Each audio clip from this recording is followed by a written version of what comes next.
11절로 14절 보면 9060페이지입니다.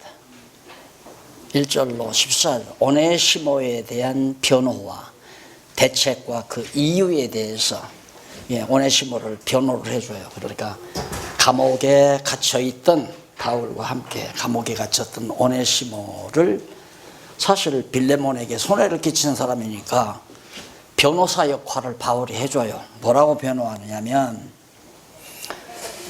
저가 오네시모가 전에는 내게 무익하였다. 아무 유익이 없었다.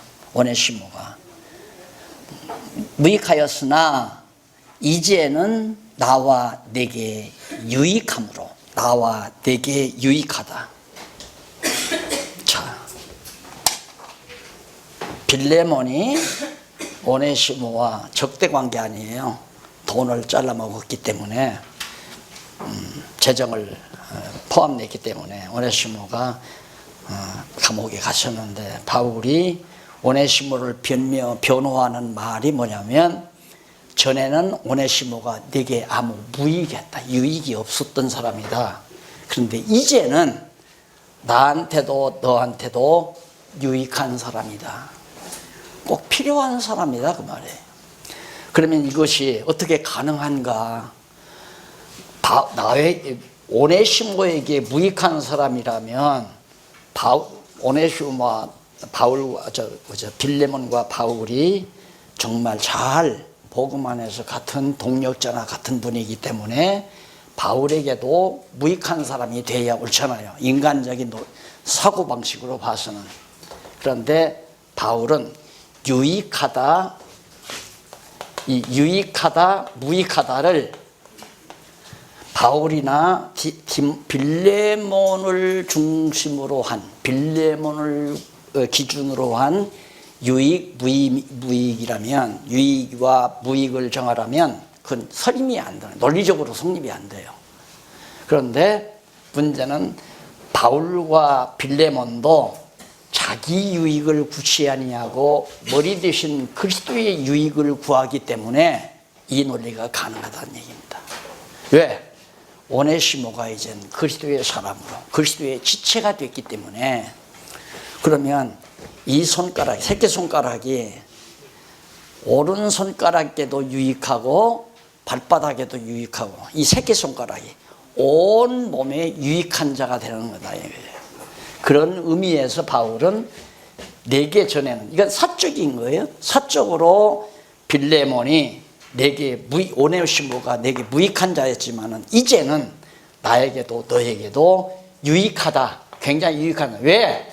그리스도의 지체로서 한 지체가 됐기 때문에 유익하다 그 말이에요. 그러니까 우리의 생각을 넓히지 아니하면 성경의 논리가 전혀 납득이 안 가는 겁니다. 성경의 논리가. 아니 바울에게 유익하면 뭐 유익할 게 없잖아요. 오네시모에게, 빌레몬에게 무익하다면 바울에게도 무익해야 되죠.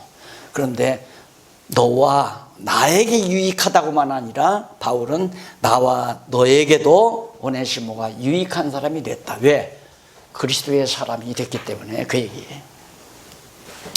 그러면서 저를 내게 아울러 두어 머물러 두어 저를 죄송합니다. 유익함으로 내가 저를 돌려보내. 내가 저를 내게 저를 돌려보낸다.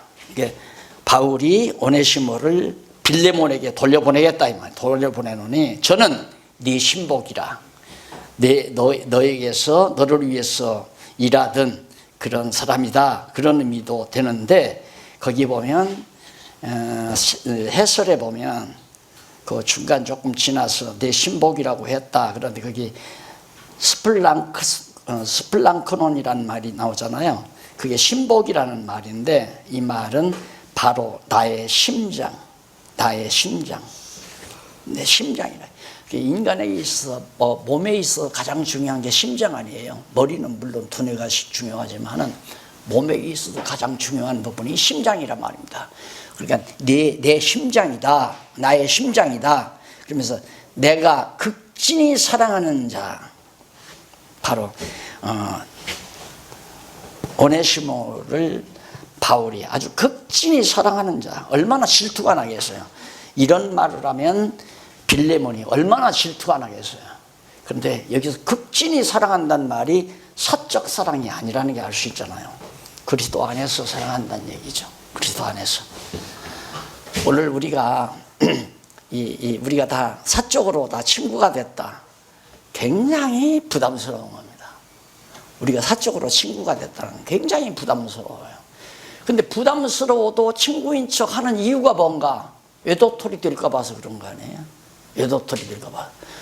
여러분 동창들 뭐 그렇게 끈질기게 뭐 칠해서 가는 게 아니잖아요. 외도털이 되기 싫으니까 가서 그냥 친한 척하고 돈 몇 푼 쓰고 그리고 돌아오는 거. 그건 인간관계에서의 사귐은 인간 사귐이에요.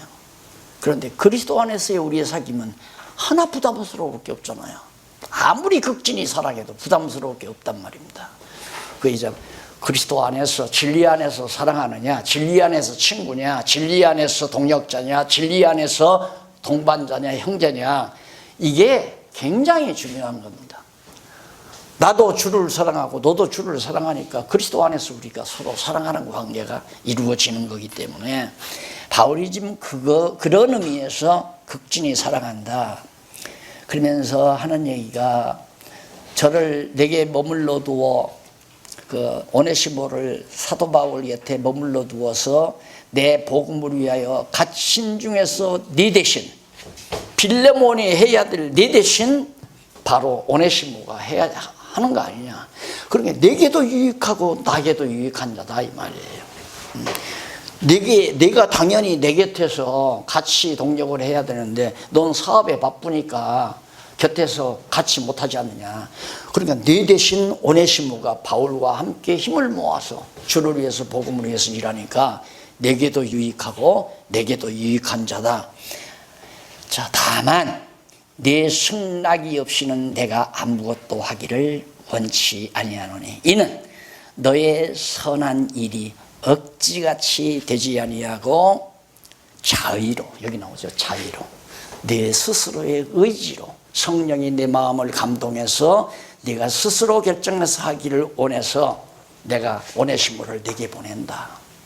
억지같이 되지 않기 위해서. 아무리 선한 일이지만, 그러니까 다시 결론을 내리자면 아무리 선한 일도 억지로 하는 건 아니다. 나는 안 하겠다 이 말이에요.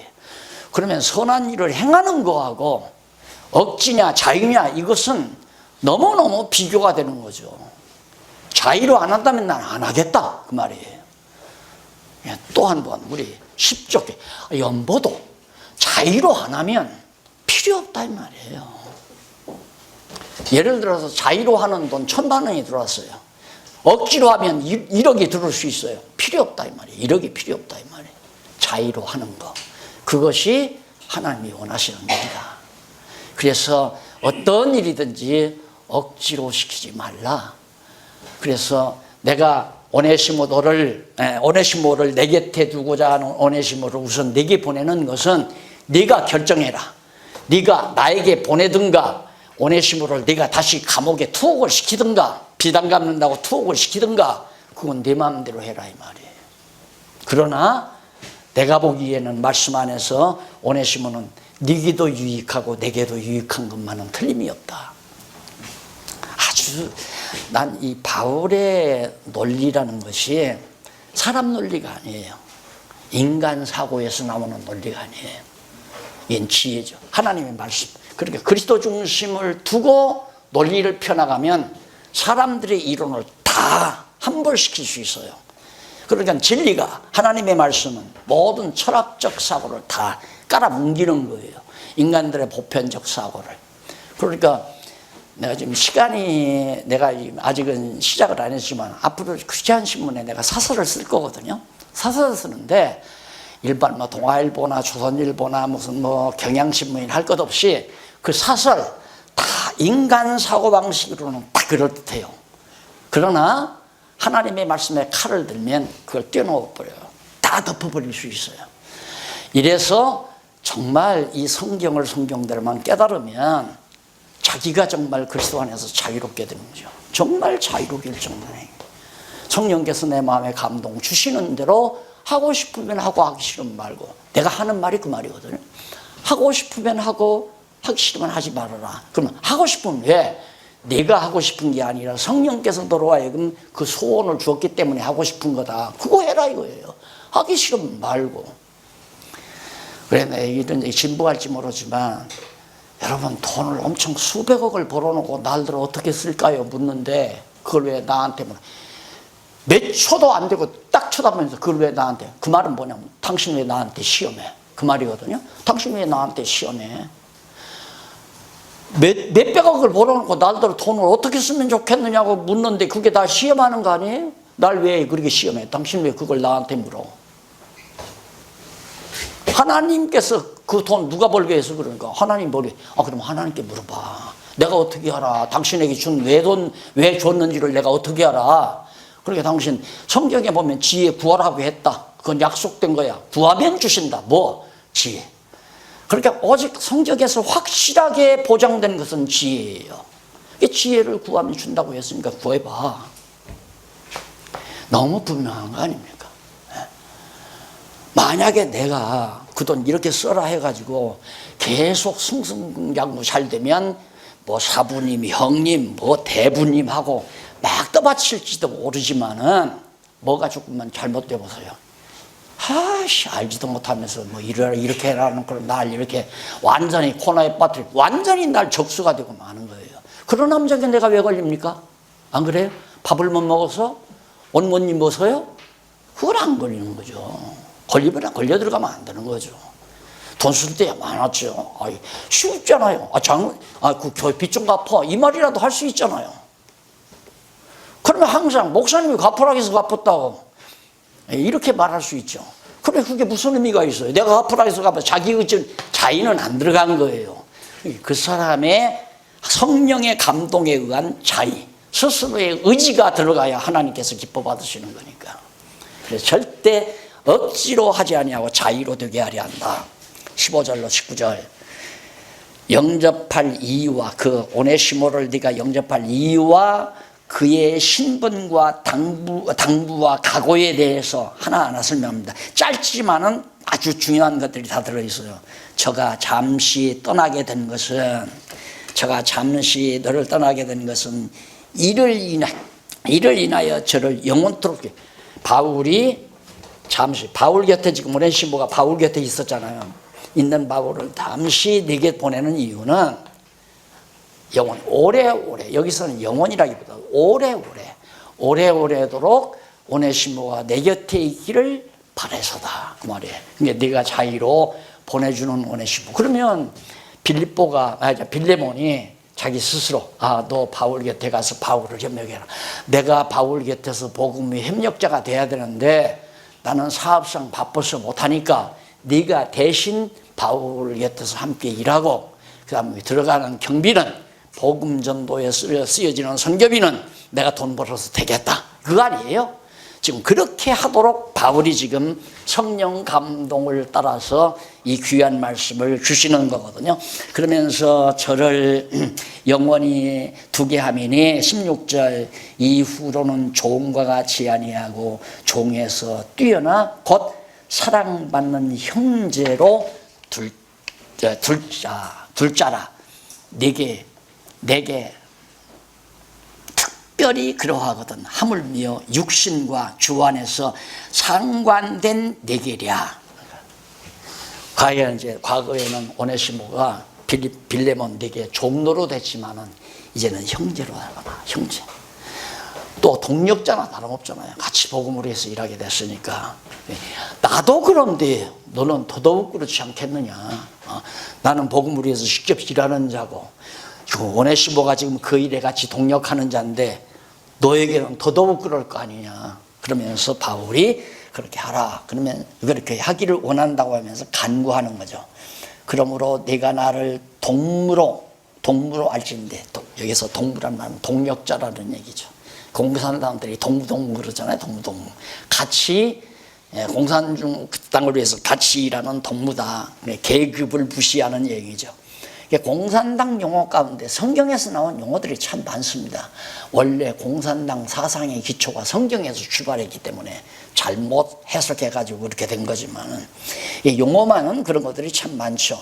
알진데 저를 영접하기를 내게 하듯 내게 바울을 영접하듯이 오네시모를 영접해라 하고 저가 만일 내게 불의를 하였거나 내게 진 것이 있거든 이것을 내게로 회개하라. 내게로 청구서를 내라. 내 돈 손에 끼친 것 1,000만 원을 손에 끼쳤으면 그걸 받고 싶거들랑 그 청구서를 나한테 제공해라. 바울에게 제공해라. 그러면서 내가 이런 비난을 들었어요.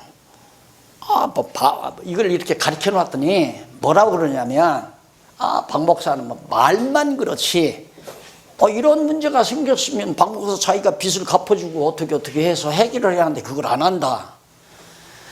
그렇게 성경을 잘못 본다 이 말이에요. 내가 늘 여기는 주어가 이 주어예요?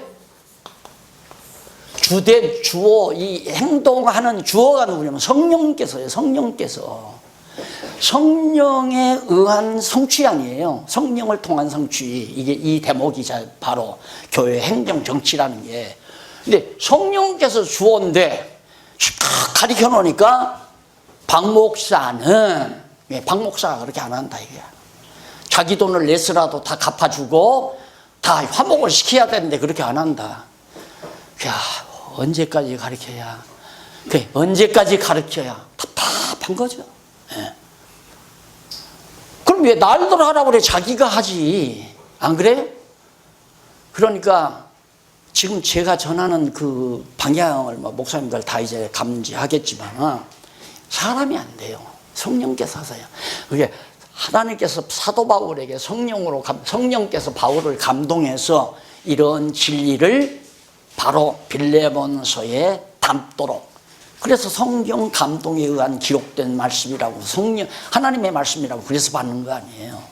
성령이 이렇게 해가요. 우리는 다만 이렇게 가르칠 뿐이에요. 그러면 설령 목사님이 저 장로님은 참 사업을 크게 해서 복음을 위해서 협력하니까 좋고 저 장로님은 정말 가난하지만은 정말 그가 가지고 있는 재질이 너무너무 좋기 때문에 복음을 위해서 크게 협력을 한다. 예를 들어 그 장로님은 정말 편집 기술도 좋고 글도 잘 쓰고 근데 돈이 없어. 근데 이 장로님 한 분은 사업을 잘해 돈을 많이 벌어. 이 장로님도 복음을 위해서 일하고 있고 이 장로님도 복음을 위해서 신문을 편집하고 글을 쓰고 정말 잘한다 이거예요.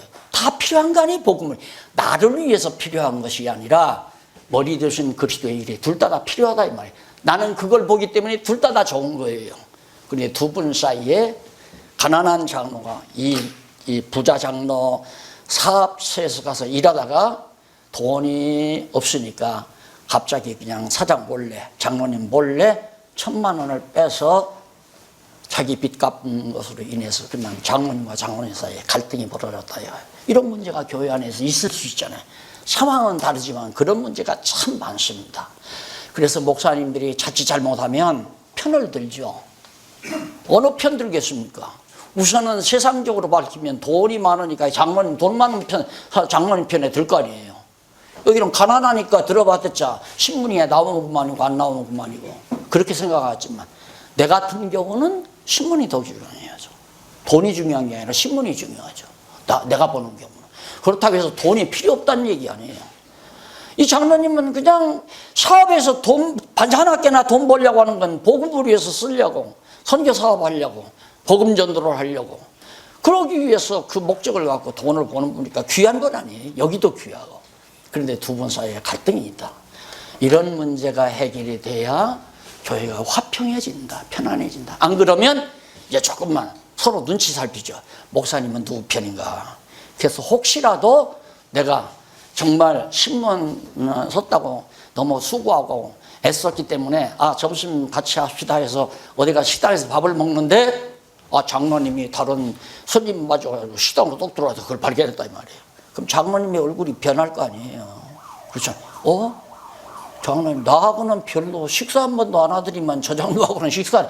이랬다가는 이제 찍히는 거예요. 그럼 그거 만회하려면 참 힘들죠. 그러면 적어도 이 장로님하고 이제 한 5-6번 식사를 해야 돼요. 그래야, 아, 날 무시하는 건 아니구나. 이게 교회더라고요. 내가 나는 제일 어려운 게 그거라고 생각해요. 목회에서 인간이 목회하려면 제일 어려운 게 인간관계. 인간관계에서 삼각관계 이루어진 거. 지금 내가 겪는 여건도 바로 그런 데서 이루어진 거지만은 그거 하나님이 해결하지 사람은 해결 못해요. 그러나 이 진리만은 정확하게 가르쳐줘야죠. 정확하게. 주님의 뜻이 뭔가? 주님은 너도 사랑하고 너도 사랑한다. 너도 나를 위해서, 너도 나를 위해 복음을 위해서, 진리를 위해서 산다. 바울도 다 진리를 위해서 살고 너나 나나 다 우리가 다 합력해서 주를 위해서 산다. 너 날 위해 달라는 것도 아니고 너는 날 위해 달라는 것도 아니다. 목사가 실수하는 게 뭐냐면 자기에게 유익한 사람이 누구냐. 목사가 돈이 궁색하면 돈 많은 장로가 필요할 거고, 목사가 실력이 부족하면 신문 잘 편집하는 장로가 필요할 거고, 이렇게 자기에게 중심에서 유익을 구하게 되면 실수하는 거죠. 둘 다 주를 위해서 일하는 자들라고 생각합니다. 그래서 아까 말씀드린 대로 우리는 아직은 이제 우리가 같은 마음, 한 뜻으로 믿는 것과 하는 것이 하나도 위해서 지금 준비하는 과정 아닙니까? 이렇게 준비하게 되면 누구는 더 중요하고 누구는 덜 중요하고 아닙니다. 다 하나님 앞에 우리가 합력해서 힘을 모아서 같이. 그런데 끊임없이 우리는 여기서 경쟁하려고 그래요. 내가 주님에게 더 사랑받고 너보다는 내가 더 사랑받고. 제가 교회에 문제가 생기기 전에 자꾸 오면 나한테 와서 딱 인사하면서 아무개 장로한테 전화 왔어요? 그거 자꾸 묻더라고. 야, 이거 문제가 심각하구나. 아니다, 그러니까 장로들끼리 싹 이렇게 딱 되죠. 아마 목사님들이 이제 우리 장로 세워서 목회하는 목사님들이 그걸 뼈저리게 아마 느끼실 겁니다. 제일 힘들어요. 인간이 해결하려면. 거들떠보지 말고. 그냥 목사는 중립지키는 게 이게 중립이 아니에요. 완전히 그리스도의 뜻을 찾는 거죠. 여기에 중심을 두고 항상 살아가면 자기는 갈등을 안 느끼죠. 상황이야 서로 싸우든 말든. 그거야 서로 싸우면 자기들끼리만 손해지. 비참망하는 거죠. 안 그래요? 서로 싸우면. 물고 먹으면 쇠차망하리라. 목사는 망할 게 없잖아요. 뭐 망할 게 뭐 있어요? 목사는 망할 게 없죠. 목사는 깨달은 진리 말씀만 가지고 있으면 끝나는 거니까. 목사가 망하고 안 망하고 할 거면 가난하고 부유하고 그건 다 하나님이 정해놓으신 거고. 아까도 어떤 목사님 들으셔서 나한테 얘기했는데 목사님들은 자기 표준 정해놓고 표준이 달성되면 목회 성공했다. 달성 못되면 실패했다. 그건 자기 기준이지. 바울이 그러면 감옥에 들어가 있으면 실패한 겁니까? 복음의 진보가 이루어진다고 그러잖아요. 도리어 감옥에 갇힌 것이. 자, 그 다음 넘어가서 그 핵심 거기 있어요. 하거나 내게 빚진 것은 있거든 이것을 내게로 회개하라. 나 바울이 친필로 친히 내가 글을 써서 내가 갚으려니와 보증서 써주겠다. 내가 친필로 또 뭐 약속은 써주겠다 그런 뜻이죠. 너는 이 위에 내 자신으로 내게 빚진 것을 내게 말하지 아니하노라. 나는 내게 청구서 안 내겠다. 너는 나한테 청구서 내라. 내가 너한테 청구서 낼 게 많아. 내가 몇 년 동안 너 가르쳐 주지 않아서 전부 학자금 내. 그렇게 해도 할 말이 없는 거죠. 내가 언제 돈 받고 가르쳤느냐. 그래서 바울이 그러나 나는 너한테 청구서 안 낸다. 이 말이 얼마나 이쁜지 나는 죽겠어요 진짜. 이거 성경 읽다가 보면 바울이 말을 너무너무 아름답게 완전히 사람 말 못하도록 만들어버려요. 그냥 내라는 어떤 거예요. 청구서 내라. 내가 약속금 써주마. 내가 친필로 써주마. 그러나 네가 내한테 갚아야 할 건 난 청구서 안 낸다. 그 말은 청구서 내지 말아라. 그 말보다 더 강력한 말이고 그 다음 오네시모 다 탕감해 주어라. 그 말보다도 더 강력하고 강력한 말이라 이 말이에요. 그러니까 바울이 나는 빚진 자로다. 빚은 누가 해줬냐? 바로 그리스도에게서 거저받았으니까 빚 졌고. 자, 이렇게 해서 빌레몬서가 바로 교회 행정의 최고 결론. 어떻게 교회를 행정해 나가면 교회가 화평한 교회가 되죠. 이것이 이제 내가 어떻게 이렇게 접근하면 실수를 하는 거고, 어떻게가 아니라 왜 교회가 화평하게 성장해 가는가. 원인은 성령께서 사랑을 기초로 성도들로 하여금 교제하게 하고 선행을 억지로 하지 않냐고 자유로 하게 해 가시기 때문에, 누가? 성령께서 그렇게 해 가시기 때문에. 보세요. 제가 오늘도 시간 되면 하기로 약속했으니까 그냥 시간 되면 하면 되는 거예요. 그런데 나올 수 있죠. 아니, 목사님들 제 시간에 꼭 합니다. 근데 항상 말하듯이 제게 이제 약간 부담나는 게 뭐냐면, 처음에 딱 시작할 때 첫 마디부터가 이게 이제 모시고 들어가는 거 아니에요. 모시고 이렇게 이제 오늘 강의 안으로. 그런데 예를 들어서 제 시간에 참석을 못하면 하다가 다시 재탕을 하는 경우가 있어요. 그걸. 그래서 재탕하는 거하고 처음 입대고 말할 거하고는 전혀 감각이 다릅니다.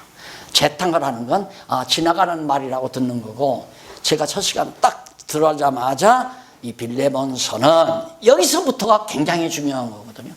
그래도 지각하지 마시라고 안 하잖아요. 결석하지 마시라고 안 하고. 왜?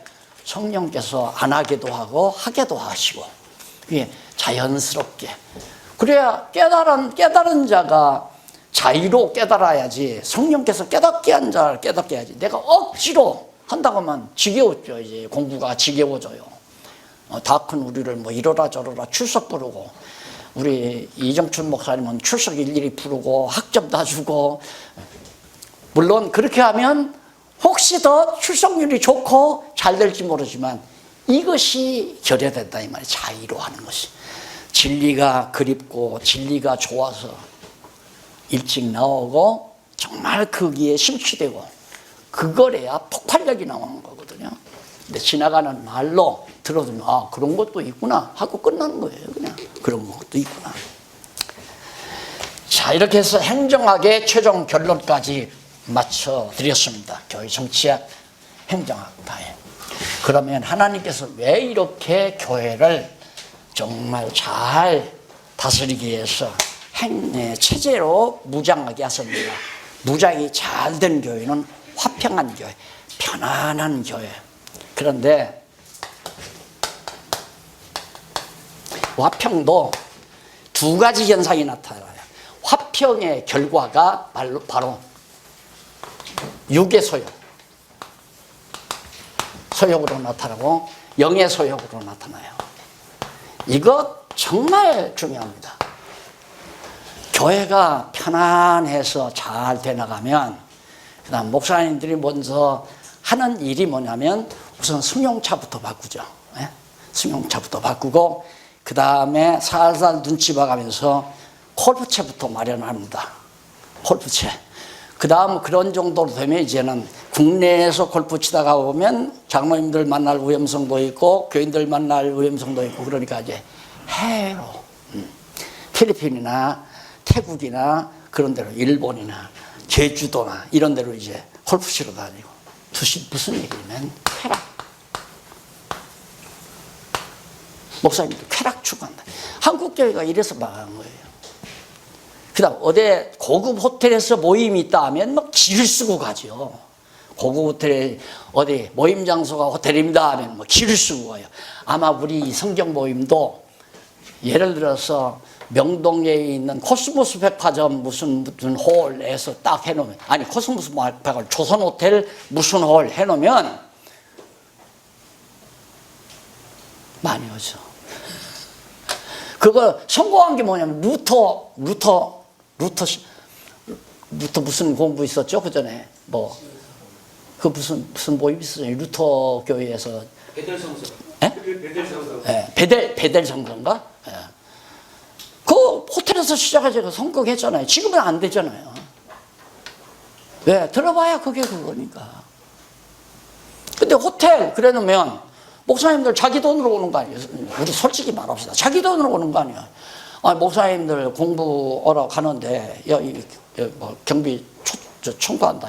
교육받으라는데 교육부에 청구한다든가 무슨 예비비에도 청구한다든가 청구하면 뭐 100만 원도 나오고 200만 원도 나오니까 그거 가지고 호텔에 가서 편안하게 차도 마시고 목사님들끼리 뭐 친교도 나누고 뭐 강의 듣는다고 앉아서 좀 하품하다가 몇 마디 듣고 와도 되니까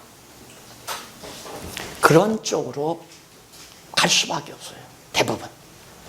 그런데 영예소욕을 가면 화평한 상태에서 뭐가 냐면 진리싸움.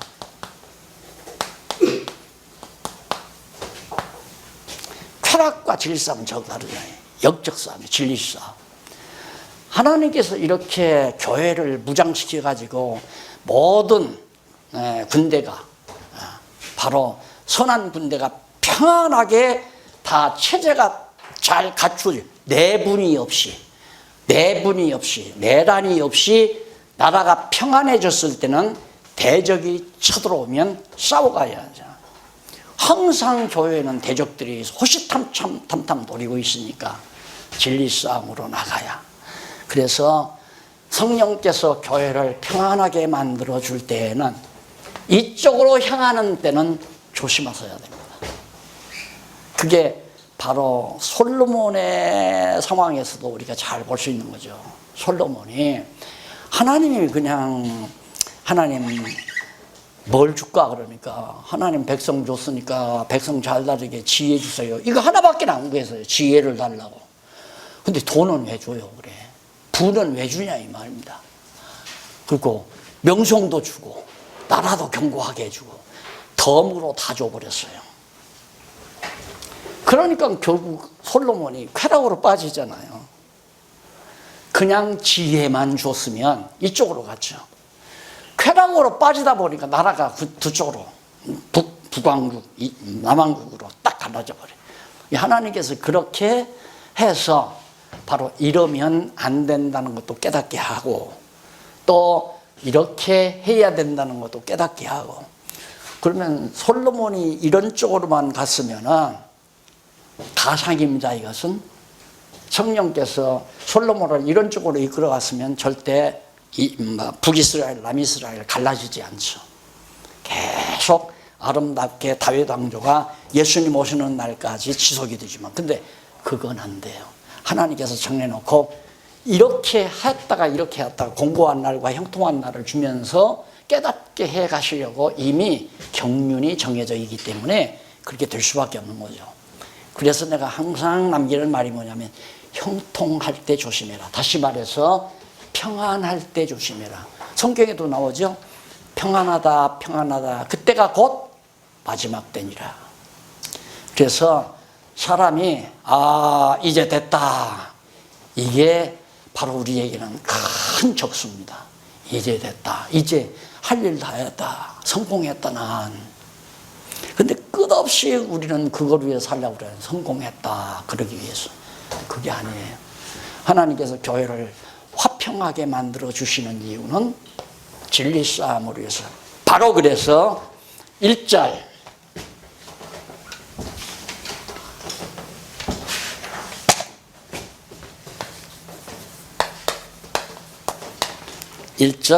유대주의에 대한 경계.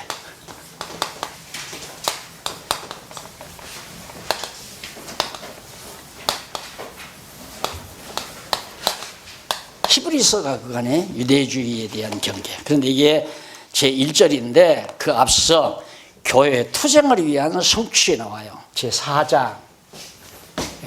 여기 내가 4장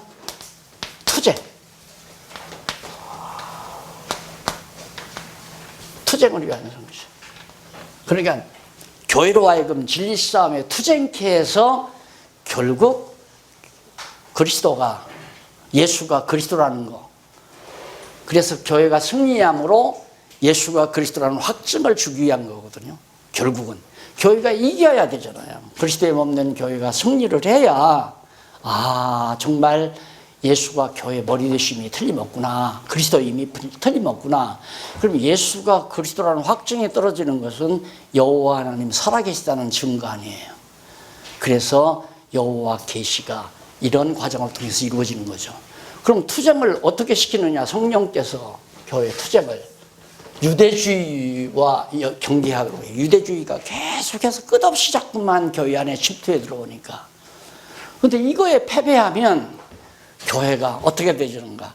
제도화되고 형식화되고, 그 다음 의식화되고, 제도와 형식과 의식화가 돼요.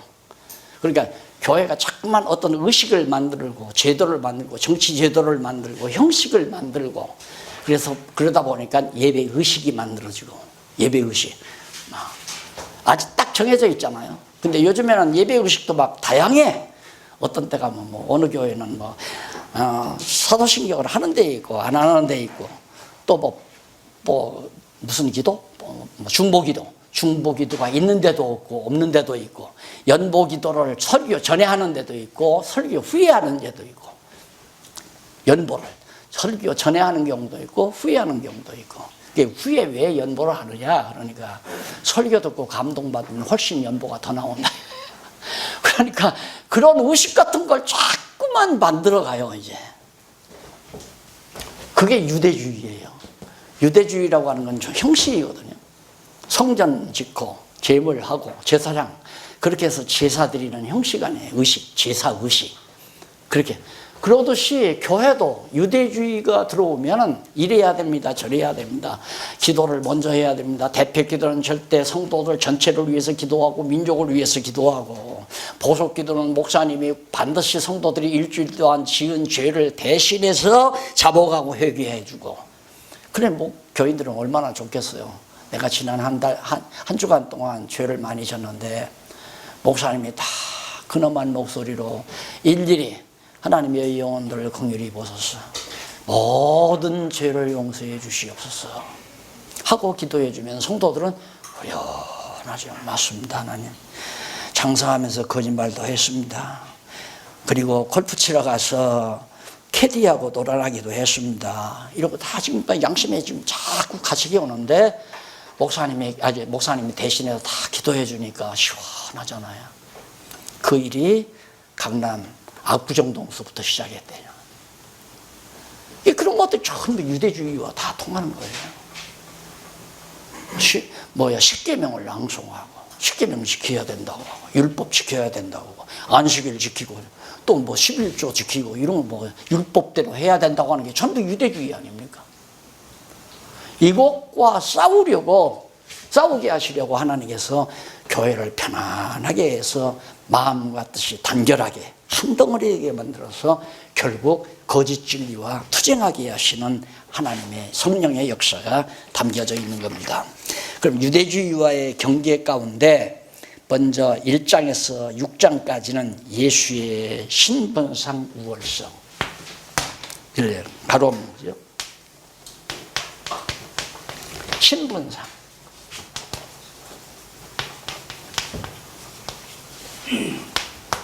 이게 1장에서 6장까지죠. 오늘 아마 여기까지는 공부하실 것 같습니다. 예수의 신분이 우월하다. 유대주의자들이 주장하는 것하고는 비교가 안 된다 이거예요. 그러니까 거기다 비교하지 말라. 우월한데, 너무너무 우월한데 그 우월한 그리스도의 신분에 역행하는 행위 하지 말아라. 너희들은 모세가 위대하다고 하지 않느냐. 여호수아가 우월하고 아론이 우월하고. 유대주의자들은 모세를 자기 고조할아버지처럼 생각하잖아요. 모세의 율법을 철저히 지키고, 이 율법 강조하면 그건 모세를, 예수님보다 모세를 우월한 신분자로 하는 거죠. 또 제사 지낸다, 예배 드리면 소위 예배라 해서 교회를 제사 행위로 한다면 아론보다 예수가 우월한데 아론 제사장 아니에요? 아론을 우월하게 생각하는 자니까 적그리스도 행위 아닙니까? 그리스도를 완전히 격화시키는 행위니까. 그런 내용이지. 히브리서 1장에서부터 6장까지. 그러니 이게 그 당시에 바울을 죽이려고 쫓아다니고 야고보를 죽이고 스데반을 돌로 때려 죽이고 이거 다 율법주의자들이 유대주의자들이 그렇게 했는데 그 당시에 이런 엄청난 진리를 말을 하려니까 학자들이 말해요. 그래서 기자를 밝히지 않았다. 누가 썼는지를 밝히지 않고 썼다. 왜? 그게 밝혀지면 잡아다 죽이니까. 그런 얘기. 뭐 그럴듯한 얘기예요. 정말 획기적인 말입니다. 이런 말을 그 당시에는 목숨 내놓고 해야 하거든요. 목숨을 내놓고. 지금이야 이런 말 해도 누가 잡아다 죽이지는 않고 그냥 기껏 한다고 해야 이단이라고 신문에다 공권해서 사람 매장이나 시키지 죽이지는 못한단 말입니다. 근데 이 당시는 죽이니까. 그러니까 예를 들어서 제가 예배는 무슨 예배입니까? 내가 이 말은 이거 아니다 이거예요. 아론하고 예수하고 비교가 됩니까? 아론 제사장, 대제사장은 아니에요, 아론이. 아론하고 대제사장이신 예수하고는 비교가 안 됩니다. 아론은 그림자고 가짜지만 예수님은 진짜 영원한 제사장입니다. 그 말이에요. 예배가 무슨 예배냐 이 말은. 그러면 지금 만약에 내가 성경에 근거하지 않고 이렇게 했다면은 날 벌써 또 이단이라고 여기서도 이단이라고 다음 시간부터 안 보이겠죠.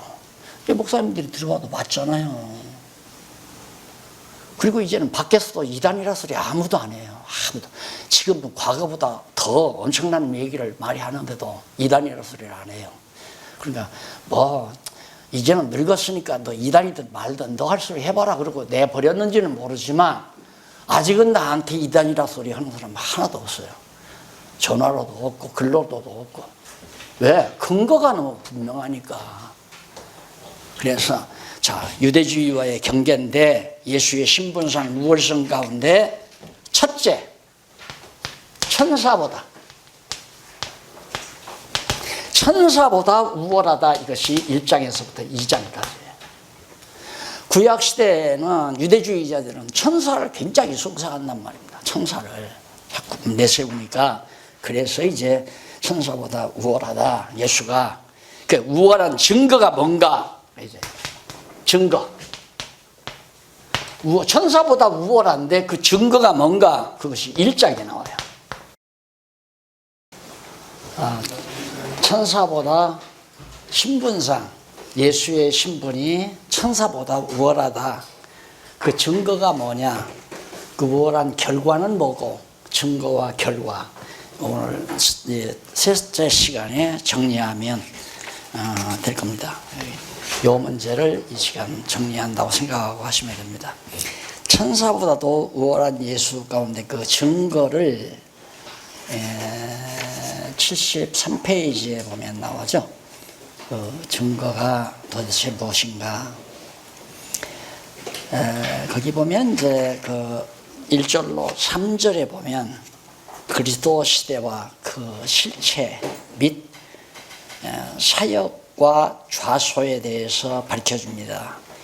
옛적의 선지자들로 여러 부분과 여러 모양으로 우리 조상들에게 말씀하신 하나님이 이 모든 날 마지막에 아들로 우리에게 말씀하셨으니 이 아들을 만유의 후사로 세우시고 또 저로 말미암아 모든 세계를 지으셨느니라. 이는 하나님의 영광의 광채시요 그 본체의 형상이시라. 그의 능력의 말씀으로 만물을 붙드시며 죄를 정결케 하는 일을 하시고 높은 곳에 계신 위엄의 별에 앉으셨느니라. 그리스도의 신분에 대해서 그리스도의 신분과 또한 그 속성이라든가 임무라든가 용도라든가 효능이라든가 이런 문제에 대해서 아주 잘 밝혀주고 있습니다. 그러니까 히브리서 기자가 예수의 신분이 어떤 분이신가를 그 1절로 3절에서 아주 잘 말해줬잖아요. 옛적에는 선지자들을 통해서 여러 부분과 여러 모양으로 우리에게 조상들에게 말씀하신 하나님. 구약시대에는 그냥 역사적 사실이라든가 어떤 사건이라든가 어떤 이 성도들의 찬양이라든가 선지자들의 예언이라든가 이런 여러 모양으로 하나님께서 말씀하셨지만은 이 모든 날 마지막 예수 그리스도 시대에 와서는 그리스도로 우리에게 말씀하셨다. 그러니까 하나님의 뜻이, 말씀이라는 건 하나님의 뜻이 담긴 거는 하나님의 경륜 내용이 완전히 응축된 것이 말씀인데 예수 그리스도로 우리에게 말씀하셨다. 그러니까 하나님의 말씀할 때 이 말씀이라는 것이 언어가 아니고 소리, 언어가 아니고 뜻의 전달이거든요. 그런데 하나님께서는 이 마지막 날 예수님 오신 이후에는, 예수님 때에는 예수님 자신을 통해서 말씀했다. 근데 그분이 어떤 분이냐면 그분을 통해서 만유의 후사로 세우셨고 마지막에 아들로 말씀하셨으며 만유의 후사가 되시고 또 저로 말미암아 모든 세계를 지으셨느니라. 그러니까 말씀으로 천지만물을 창조했다라고 하는 말을 보통 어떻게 생각하면 하나님께서 말씀으로 무타 드러나라, 빛이 비춰라 이렇게 소리를 내서 천지만물을 지었다고 생각하는 거예요. 근데 그게 아니고 말씀, 예수 그리스도를 통해서 창조했다. 그리스도가 없이는 천지만물이 창조가 되는 게 아니죠. 그렇게 엄청난 분이 예수 그리스도라는 얘기입니다. 그런데 바울은 그걸 뭐라고 얘기냐면 빛이 있으라 했을 때 빛이 어두운 가운데 비쳤으나 어둠이 깨닫지 못했다. 근데 처음 하나님께서 창조할 때 천지를 창조해 놓으시고 빛이 비추라, 빛이 있으라. 그게 바로 누구냐면 예수 그리스도, 영원한 빛 되신 그리스도가 빛을 비추어서 천지만물을 다 창조하기 시작했다 이 말이에요. 그러니까 하나님의 말씀이신 그리스도를 통해서 천지만물이 다 지어졌고 이는 하나님의 영광의 광채, 영광의 위치시고 광채시고 그 본체의 형상이시며 하나님의 본체의 형상이시며 그의 능력의 말씀으로 만물을 붙드시며 그러니까 온 우주 만물이 지구가, 달이, 태양이 지금 공중에 매달려 있는 이 모든 것 딱 붙들고 계시기 때문에 그렇다 이 말입니다. 목사님들 생명이란 무엇인가 읽어보셨겠지만 생명의 본체이신 하나님이 모든 만물을 전부 다 조종한다고 하는 게 이제 생명이란 무엇인가에 나오잖아요. 하나님이 다 붙드는 거예요. 지구도 붙들고 계시고 태양도 붙들고 계시고 달도 붙들고 계시고 토성도 또한 태양계도 어느 것 하나 하나님이 붙들고 계시지 않은 거 없죠. 누구를 통해서? 예수 그리스도를 통하여. 그렇게 엄청난 분이시다. 예수가 말이죠. 그런 엄청난 분이시다. 오늘 아침 신문에 보니까 무슨 얘기냐면 우주 모든 만물은 그냥 모든 원자, 작은 원자, 더 이상 나눌 수 없는 아원자죠. 원자들의 그냥 그것들이 뭉쳐있는 것이다. 우주 모든 건. 그걸 왜 그렇게 있느냐라고 묻지 말아라. 그냥 그렇게 있다. 아무런 의미 없이 이렇게 나온 거예요. 아침 신문에 현재 물리학의 현주소입니다. 그래서 제가 들으셨겠지만 공부하시면서 제가 성경을 좀 깨닫고 나니까 물리학을 좀 하고 싶더라고요. 그래서 내 나이가 한 40대만 돼도 물리학을 한번 전공하고 싶어요. 왜? 해답을 나는 얻을 것 같아요. 그냥. 그래서 전문적인 물리학 용어만 알면 성경을 통해서 물리학의 해답을 딱 내가 정리하겠는데 용어를 내가 모르잖아요. 물리학을 전공 안 했으니까. 그러나 결론은 내가 안 것이 생명이란 무엇인가에 달려있습니다. 생명이란. 그리고 이 성경에 생명의 근원 되신 하나님이 달은 달대로, 별은 별대로, 지구는 지구대로, 태양계는 태양계대로, 은하계는 은하계대로 전부 다 하나님의 일일이 붙들고 마치 드론을 이 컴퓨터가 다 조작을 해서 제 위치에 있도록 해서 지난번 난 그거 정말 아주 비유가 참 좋다고 생각을 해요. 오륜마크를 왜 평창올림픽 때 만들잖아요. 그게 막 그 드론들이 떠다니다가 컴퓨터에서 조작을 딱 하니까 그냥 제자리로 딱 들어가서 오륜마크를 이룬 거거든요. 아니 사람도 전기의 힘으로 그 장난을 하는데 생명의 근원 되신 생명의 기운으로, 전기가 아니에요. 생명의 기운으로 우주 만물을 이거 붙들고 안 계시면 생각해 보세요. 지구하고 별 하나하고만 막 충돌해 버려도 벌써 박살나요. 지구 이건 그저 지구의 한 10분의 1짜리 천체하고 만약에 부딪혔다. 그러면 그대로 그냥 지구 찌그러져 가지고 속에서 용암 터져 올라와 가지고 다 불바다 돼버리고 말아요. 이게 지금 우리 우주 아닙니까? 그러니 나는 참 하루하루가 기적 속에 사는 거죠. 아, 지난밤에도 하나님께서 이 지구를 붙들고 계셨구나. 여전히 제 시간에 정확하게 아침이 오고 저녁이 오고 이렇게 하나님께서 다 조정을 하시니까 기도하십시다. 자비로우신 하나님 아버지, 은혜를 감사합니다. 성경이 아니었으면 우리는 내려오는 전통이나 내려오는 관습에 따라 거짓된 신앙생활을 할 수밖에 없었던 저희들, 성경을 주신 하나님 아버지 참 감사합니다.